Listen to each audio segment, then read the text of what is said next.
All right, welcome to BeeKonnected. What in the world?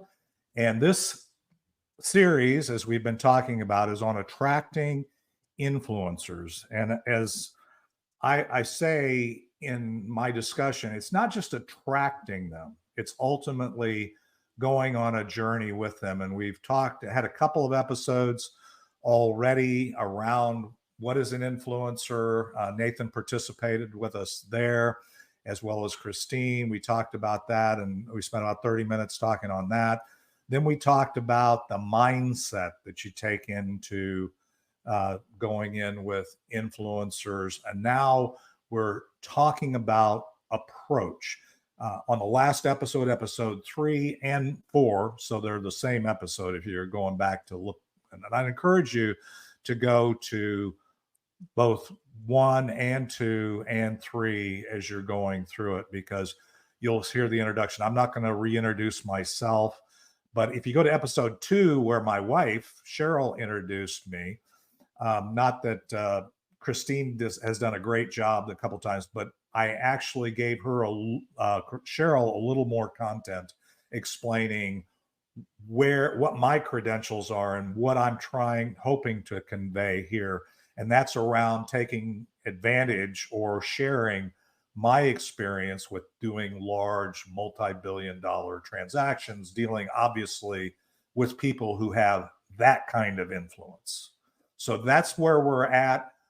Let's bring up this slide. So when we got to here, and like I said previously, if you want to go back to those other episodes, but I don't want to take all the time to doing that. But again, Elena is here. She's a mindset coach. She's from in the UK, and Brad and Cheryl are here, and they're coaches as well. So you guys feel free to put any questions or comments, observations that you have in the chat as we go.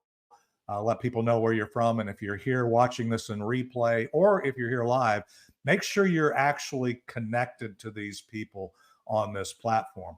So last time when we were talking about approach, we were talking about researching and identifying the influencers that you want to go after. And we also then talked a little bit about establishing our credibility with those influencers, and then talking about insights, and ultimately step 4, not step 1, is initiating content. And so we're going to get into that. We'll talk about collaborative dialogue, but I'm almost certain we won't get to step 5 yet in the 30-minute time frame we've allotted for this. So first of all, when we talked about researching and identifying, Christine had some great points last time. We talked about looking for people that you're following. If you remember, Nathan, when we had the discussion around what is an influencer, we talked about the different types of influence people have, their credibility, maybe their company, maybe the company that they run. The understanding of going back to research is really targeted at knowing what that person cares about and understanding kind of how they're going about what they're doing, because your objective in the approach I'm going to talk to you about is what's been termed a challenger approach. It's really a consultative approach, and ultimately you're trying to give that influencer, regardless of how you've labeled them, giving them some insights that maybe they didn't already consider. And we did some good discussion around that last time, and Christine was very much a part of that and gave us some great ideas. But Nathan, when we talk about, Nathan is very involved in the real estate space and dealing with those kind of influencers and being an influencer himself. And we did talk about everybody has an influence. It's just how much are you leveraging that? And again, you have to think of it from what would get your attention. So Nathan, when you look at getting somebody's attention and then sharing some insights before you get to the contact place, and you're doing a lot of this, In fact, that's become your focus, as I understand it, on the platform, is you're looking for those influencers. You're looking for those people, right? That's kind of your main focus. So share with us your point of view on that. I mean, my philosophy, I mean, it just goes back to the research phase, right? Like you can't be friends with everybody. You can't be, surrounding yourself with everybody. And I mean, you can know a little bit about everybody, but what's the saying that you're the direct relation of the top 10 people you surround yourself with? I think that's the quote or something like that.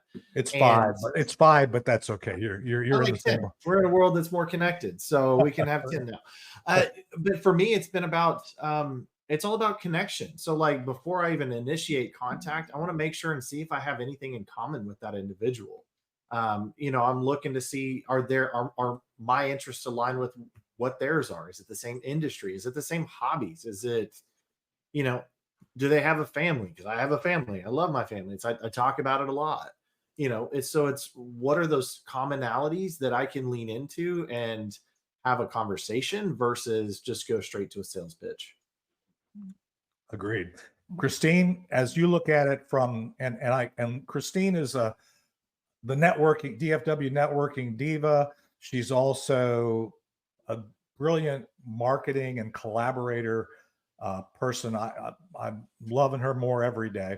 But Christine, what do you think? And again, you were in the conversation before, and I don't want to spend all of our time on the research and stuff, but what would you think are the high points from getting somebody's attention? I think the one thing you said is the first step, as I recall, is getting their attention, right? So, and Nathan identified some things that then would take that, once you got their attention, forward and make it worth you wanting to get their attention. But from your perspective, what can you weigh in on that particular part of the discussion? Nathan hit the nail right on the head when it comes to finding those commonalities. Where are you going to start the conversation? Right. And sometimes something a little intriguing, but definitely something that's not pitchy. Right. Hi, I'd like to sell you something. Right. That's not really the best way, but I often say things. I love to collaborate. I'd love to explore opportunities for collaboration, and let's get to know each other a little bit better and find out how we can help each other. People usually seem to like that approach. It's pretty upfront. It lets them know exactly what the expectations are. And if they're not the collaborating type, then be like, no, I'm good. You're like, okay, well, have a great day. Thank you. Yeah. Yeah. And I think like the most important thing that I want to share here, and this will kind of flip us here into the next one, which is that where we're at this stage of the approach is really, again, understanding and ensuring that you understand, number one, what their business is today in terms of what they're doing. Probably if you're a fan, let's say you already see the alignment, you like that person, you'd like to get their attention, you'd like to get noticed by them, you'd like to have a relationship with them. Hopefully those are all things that match up with why you're going to make a connection with this person. It's not just, can you get something out of them, but you're really looking to serve them. The thing is, your research needs to be around, okay, I'm looking at what this person does, and as either a consumer of that or somebody maybe that has expertise in that same industry, here's some things I see that maybe you aren't doing, some insights that I have. And you can develop those insights, by the way. You don't have to be the world's expert in that category, right? You just need to know, you need to care. You need to know that they are already successful. See, they're a big person with a big company. And this is a case when I was doing large multi-billion-dollar deals. I didn't go into the CEO and say, here, outsourcing is the way to go. Here's the systems we're going to use. Here's the features and functions. Here's everything. Have at it. Guess what? They got teams of people. They already know about what they're doing. What they don't know is what they don't know. So the key is, that's when you're looking to attract somebody like that, you've got to meet them where they are, which is they are within their comfort zone. And the objective, when you're doing your research, when you're creating your own credibility, if you will, is you're trying to establish those credentials, if you will, that they say, holy crap, I don't really know this guy or this gal, but that is really brilliant. That's something that I hadn't thought about. And my team has never presented me with that, right?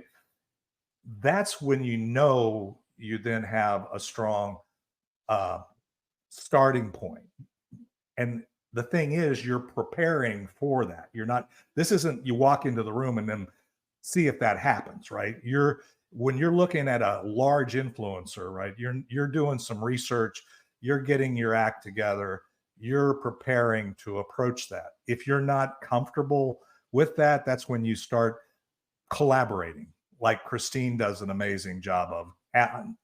She asked me on one, and Nathan, we've talked on those, right? And you start to say, okay, how can I get this person's attention? So that's really where, when you establish that credibility, it's not credibility. I think we talked about it before. The credibility is two things. One is your credibility to talk to them about some ideas that maybe you're informed by your experience with BeeKonnected, but for sure things that are relevant and they're outside their comfort zone or the way they're already doing it. Otherwise, there's no reason to talk to you, right? Christine, you had I could tell by your body language that you have something to offer up there. So go ahead. And I know Nathan does. So yeah, go ahead. I don't play poker. I can't do it. I don't have a poker face. I really, when you're looking at opportunities to talk to somebody, right, the spirit of inquiry, it's not coming in with your own agenda. It's coming in with, I would love to work with you. Let's look at the possibilities, and taking a look and letting them talk about what they love about what they do. Right? They've got that passion going. You're letting them share so you have a better understanding. Like I always say, I have a ton of resources I would love to share with you, but I just need to know which ones are going to be most useful for you. Tell me more about your business. And they're like, oh, okay. I'm going to do something to you, Christine, when I come back. I'm going to give Nathan's amening in his body language what you're saying, because he's nodding his head. But I'm going to play a little challenger on you when on that one point, because I agree with you. But I want to add a little bit more. Nathan, what did you think when Christine was talking in terms of your perspective? Obviously, and by the way, I'm in agreement, by the way. It's not that I disagree. No, Christine, again, it was, spot on, because I think you have to come into it in a place of curiosity. The more curious you can go into a conversation and ask questions, right? Like, if you get on a call with somebody, if you take the time and you actually get to that point where you're on a call, like 90% of that call should you be asking questions. And then only 10% of that call should actually be you prescribing and saying, here's either what I can do or here's somebody I can connect you with. Why? Because it shows that you care enough to slow down what you're doing in the busy world that we live in, to focus on them for just a short period of time and help them maybe solve a challenge that they have in their world. And of course, when that challenge gets solved, who are they going to think about? They're going to think about you. Well, and be careful even with the questions, because I absolutely agree. It's all about the questions and making them feel important, but stopping to validate as you're going so that they understand, which is of course a given. I know Nathan knows that, right? But I've also been in meetings where I've had somebody, like, they literally, you can see they have a checkoff list. Okay. And then this, and then this. It doesn't feel like a spirit of inquiry. It feels like you're being like drilled. Yeah. So and I'll say this too. I'll say this before you go, Dave. Like, I'll say this too. It's okay to be silent. Like, if you get to a point and you don't know what question to ask, be like, like, slow down. And it's okay to be like, wow, that's really got me thinking. I need to take a second and just respond, because I've got so many questions that are coming to mind. Let me get the right one before I ask my next question. Is that okay? Like, if you slow down enough, they're going to hear your wheels spinning phone call, and they go, okay, this person really is listening to me.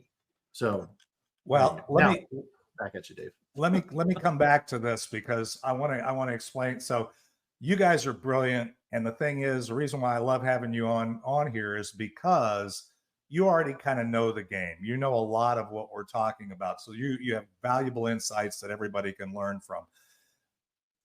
When you really are, what we've really talked about here in general is, as you initiate that contact with me, that's where you're at. And everything you said, I 100% agree with. Let me challenge you though. The thing is, when you're going into somebody who already has a large amount of success and they know what they know, and they're been doing what they're doing for an extensive period of time, just getting them to a point where you're offering something. If you give them something to think about, when we used to do the scientific method, Christine, you're a teacher, you know what that is, right? So you have a hypothesis.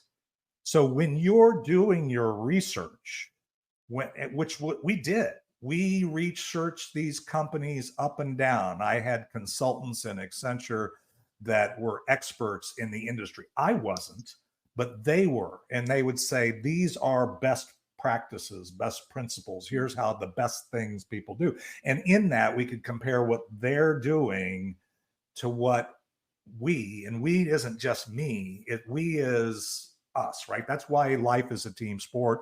That's why business is a team sport. We then collaborate and say, whether it's with some of the corporate folks, whether it was Tanya, JR, David Dubs, Frank Proust, whoever, or us collaborating amongst each other, because you're all brilliant in your own way, is we go in and say, I have this hypothesis that this would be a value to that influencer. I'm gonna kind of lead with that. I'm not gonna say that's all, but when I talk about why I want to, in other words, have that initiate the contact with them, when I'm getting ready to introduce that, I want them to know, not that I've got BeeKonnected to show them. I want them to know that I think I have a hypothesis, or maybe several, of things that I can do or we could get out of this meeting. When you get to that point and you do make that contact, everything you guys just said is brilliant, because you have to listen, you have to let them react to it. You have to then shift it, because you're in control. See, the biggest thing about the approach that we use is we control the sales process. And guess what? I think you've all heard this. We've all been around long enough. He who asks the most questions wins, right? Yep. In other words, you're in control of the journey, of the attraction, if you will, the onboarding, the getting the influencer, moving your way, if you're asking those questions. So what you guys said is great. You're just so fast in the process. Sometimes people want to jump to, in fact, again, more often than not on this platform, the people that are here, the coaches that are here, Brad and Cheryl and Elena, and you know what we have on our hands. You can see it, you can smell it, you can see how great it could be. They can't. They don't know what it is, right? That's why you have to spend that time asking the questions, getting to know them. And really what that's doing is building that relationship, right? So by the time you get to the point where they're asking questions or you're asking questions in a, spirit of inquiry, have you ever considered, right? Have you thought about, right? And you're just planting that thought to see how they respond to it. And maybe they have, maybe they haven't, maybe, no, I hadn't thought about that. Or, right, well, we tried that, but it didn't work. Oh, really? What happened?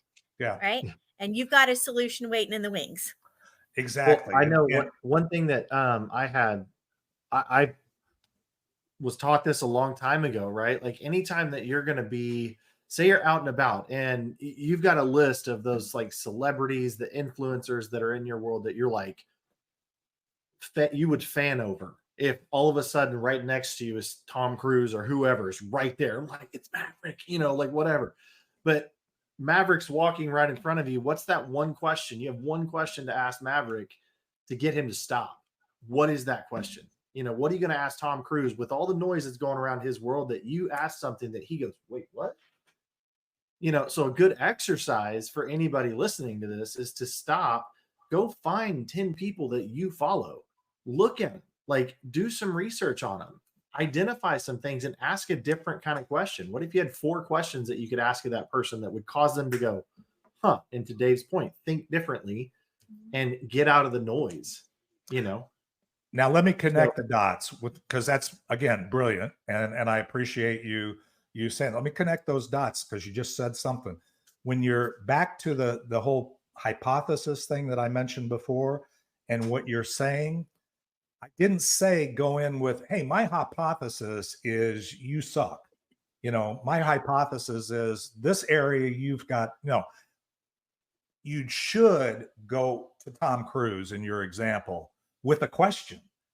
There's something maybe as in your research things that says, I think might be able to help him with this, or this might be something that with the genuine, again, intent of inquiry is understanding his perspective.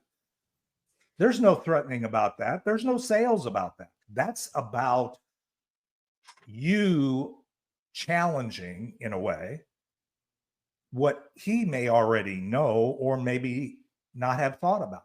And that question will evoke that. The other thing is you can ask a question that says, if it were possible, how do you do this? Or, I can't figure out how to, in other words, you can turn it around and ask them if you're in their space, right? Is, hey, how could I approach this? Or I'm struggling with this and I'm looking at what you're doing and I'm not seeing it. Are you doing that? In other words, it's still a question. So I agree with you 100%. It's still a question that creates and you can do that, by the way, as you're passing them on the street. It's easy face to face because they can see you're a human. You're not a bot. You're not, a marketing person that's just, going out and trying to attract everybody. You really want to know a relationship with them, right? What do you think, Christine? Because it seems like we're not going to get even to, well, we're kind of in the initiate contact. We're kind of in the value, generating the insights. And we're also, by the way, that everything that Nathan has talked about, everything Christine's talked about, is all creating that credibility. These aren't necessarily sequential, by the way, but they're all in that first, what I call the warm up of getting ready. As Nathan put it, I think the cold call, we talked about the cold call, just reaching out to somebody. You're warming it up. You're warming it up to then maybe get to a place where you do have that solution. And right. Pick those influencers that are somehow going to be able to relate with you, right? Someone you can have an intelligent conversation with. One of the things that I love to do is to put 2 people, I'm like, their personalities are perfect. I don't know what they're going to do together, but they're going to have a blast doing it, right? Or they've got 2, I'm like, you 2 could have a really great nerdy conversation about, right? So look for those commonalities between you and them. What could I talk to them about that we would have a great time? Because if you've established that relationship and that rapport in the beginning, everything else, they get to the point where they're like, what can I do to help you? Beautiful. Yes. And that's true. And you know what? The other thing is, a lot of people get real anxious about when you talk to somebody that has a large influence or a large company or a lot of success and you admire them already. But you know what? Every one of those people I've ever connected with they're just like you. They're just like me. And they love, I don't say they will put up with, they love the fact that you've taken enough time and energy to understand what they're doing or what they're trying to do and are trying to process it in a way that they can help you understand them. And if you, in that process, and we'll get into more of that with the contact and the collaborative dialogue in the next episode.